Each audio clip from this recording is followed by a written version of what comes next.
Going on here. The state of Mississippi has never cared about black children in Jackson. That's happening right now, right? What we are seeing is a recolonization of our city by the state. This is not about children, this is about money, and this is about power.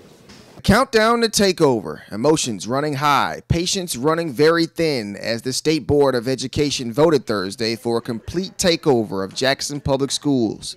The board finds that there is sufficient cause to believe that an extreme emergency situation exists in the Jackson Public School District brought on by serious findings related to serious violations of accreditation standards, federal and state law, failure to sustain a safe school climate, inappropriate standards of governance, and a continued pattern of poor performance. The state board deliberated for about 2 hours behind closed doors. Nobody knows what was discussed, drawing the ire of many JPS supporters and city leaders. For a decision such as this, they should have had the courage of their convictions to at least be able to come in front of the public and say why they were voting the way they were doing, show the discussion that they were having, and that just proves to me that they did not come here in good faith to have a real look at the evidence. Now let's take you to the evidence. Attorneys from both sides gave closing arguments. MDE slapped JPS with an over 700-page investigative audit that took place over the course of a year. Officials found JPS in violation of 24 standards, violations of federal and state laws. There's governance issues. Ineligible students are graduating. There are special ed issues. And may I remind you, 5 years ago, we were in the district dealing with special ed issues. We gave them another chance. And here we are, 5 years later, facing the same problems again.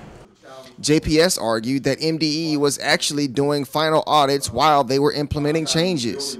It's no secret the district has struggled academically as a whole, but administration says they weren't given enough time given the shakeup in leadership. But yet we were given 9 school days. It says 30 school days. You know what the deadline for 30 school days was? October 13th.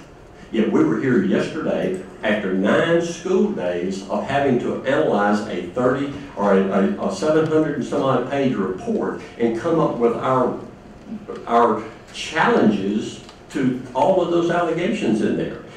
The Board of Educators voted to replace interim superintendent Dr. Murray with Dr. Margie Pulley and even approved a brand new contract, all behind closed doors. Well, I don't know what this means. We'll wait to get instructions from MDE. They just appointed an interim superintendent to replace you. Again, we'll wait to get instructions from MDE. This process is new for us, so we'll learn. As we learn, we'll communicate. It's unclear why the board voted for a takeover in the first place. It's unclear if the state will also appoint a new JPS school board. And it's unclear which education board members actually voted for the takeover. Nobody seems to know, and nobody knows what's next. What do you think this means for the future of the district? Who knows? Who knows? None of us have been interviewed. None of us were part of the audit. That's the procedure we have in Mississippi, is that parents do not have a voice. The children do not have the voice. This is all about administration. This is all about takeover for profit. The board's recommendations go to Governor Phil Bryant for final signature. We'll keep you updated. Eric Walker, JSU-TV.